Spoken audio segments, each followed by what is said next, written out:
What is telehealth? You might think it's where two people talk about health over the phone. Or maybe it's a new TV show about a hospital. Well, actually, it's neither of those things. The simplest way to explain telehealth is by showing you a real story. Meet Joseph Rocco. He's a 37-year-old man with type 2 diabetes. Joe lives with his family 1 hour's drive from Mildura in Darrarton, New South Wales. Joe was diagnosed with diabetes 5 years ago. Initially, his condition was managed through diet and exercise, and Joe was monitored by his GP and nurse practitioner May Green. As time passes and his disease progresses, Joseph is placed on an oral hypoglycemic medication regime, which effectively controls his diabetes.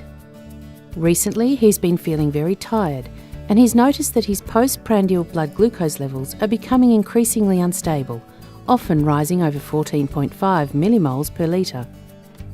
He's also experiencing a new symptom of having to get up to void 1 to 2 times during the night. May, his nurse practitioner, decides to refer him to Dr. Elwood, an endocrinologist who's based in Adelaide, who Joe has seen before.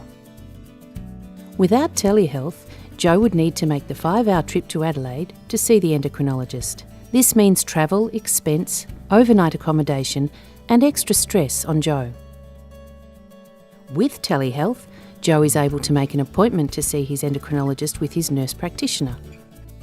May gathers all the documentation Dr. Elwood will need, including the pathology results, Joe's diet and exercise diary, and their records of his blood glucose levels.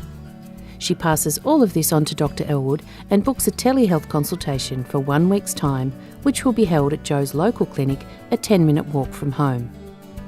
During the telehealth consultation, May Green is with Joe.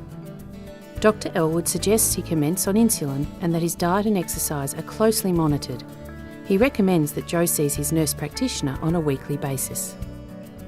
3 months later, another telehealth conference is arranged to check on Joe's progress. At this telehealth consultation, Dr. Elwood is happy to keep Joe's care plan the same and will see him in 8 weeks' time at the next telehealth consultation.